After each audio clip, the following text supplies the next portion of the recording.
Magandang umaga mula sa Pag-asa Weather Forecasting Center. Narito na ang lagay ng ating panahon ngayong araw nga ng Linggo, June 29, 2025. At ito po ang ating mga inilabas na thunderstorm advisories at rainfall information sa iba't ibang bahagi ng ating bansa. Meron tayong nakataas sa may area ng Cagayan, La Union, ilang bahagi ng Central Luzon at Calabarzon kasama na yung Metro Manila. Gayun din dito sa may Camarines Norte, Masbate, sa Leyte at ilang bahagi ng Mindanao. So makikita po natin ito sa panahon.gov pag bumisita po tayo sa website na isa dito sa mga websites ng DOST Pag-asa. Kapag kinilik po natin isang lugar, makikita po natin yung lahat ng mga listahan o mga listahan ng iba't ibang mga lugar kung saan nakataas itong thunderstorm advisory. Ito po yung mga lugar na magkakaroon ng mga pag-ulan dulot ng mga thunderstorms. Nakalagay din dito kung kailan ito inilabas. Kagaya ngayon, nagilabas po ng as of 4 a.m. sa ilang lugar po ng Metro Manila, Calabarzon, gayon din ang Central Luzon at valid hanggang alas 6 ng umaga itong ating thunderstorm advisory. So para sa mas komprehensibo at mas marami pang impormasyon partikular na sa mga thunderstorm advisory, muli po maaari tayong bumisita sa panahon.gov, isa sa mga websites ng DOST Pag-asa.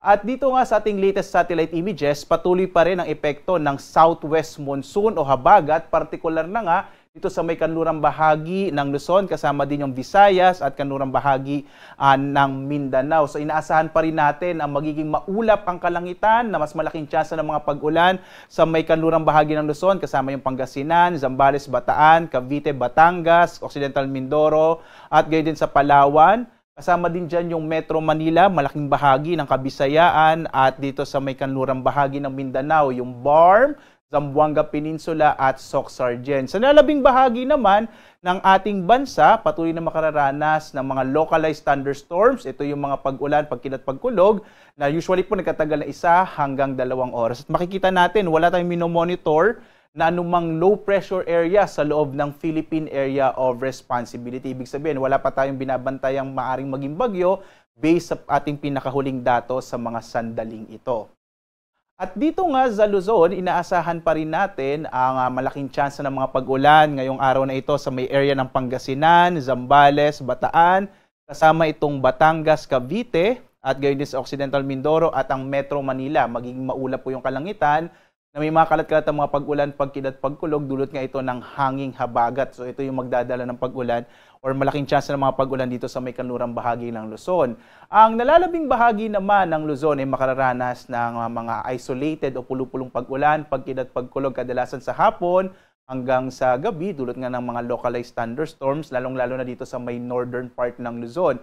Agwat nga ng temperatura natin sa Lawag na sa 24 to 32 degrees Celsius, sa Baguio 16 to 23 degrees Celsius, sa bahagi naman ng Tuguegarao, 24 to 34 degrees Celsius. Sa Metro Manila, 25 to 32 degrees Celsius. Habang sa Tagaytay, 23 to 30 degrees Celsius. Habang sa Legazpi, aabot na hanggang 33 degrees Celsius. Sa bahagi naman ng Palawan, Visayas at Mindanao, inaasahan natin ang malaking tsansa din ng pag-ulan sa Palawan, dulot ng habagat or southwest monsoon para sa araw na ito. Agwat ng temperatura sa Kalayaan Islands, nasa 25 to 32 degrees Celsius. Sa Puerto Princesa naman, 25 to 32 degrees Celsius. Malaking bahagi din ng Kabisayaan ay makararanas ng mga kalat-kalat na mga pag-ulan, pagkinat, pagkulog, dulot ng southwest monsoon o habagat para sa araw na ito. Agwat ang temperatura sa Iloilo, 26 to 32 degrees Celsius. Sa Cebu naman, 25 to 32 degrees Celsius. Habang sa Tacloban, 26 to 32 degrees Celsius.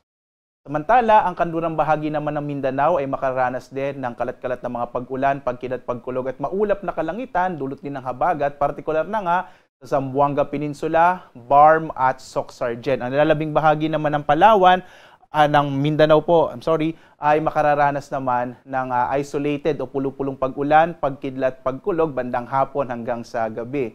Agwat ang temperatura natin sa Zamboanga, 25 to 32 degrees Celsius. Sa Davao naman, 24 to 33 degrees Celsius, habang sa Cagayan de Oro, 24 to 32 degrees Celsius. Sa lagay naman ng ating karagatan, wala po tayong nakataas na gale warning sa anumang bahagi ng ating bansa, sa mga baybayin ng ating kapuluan.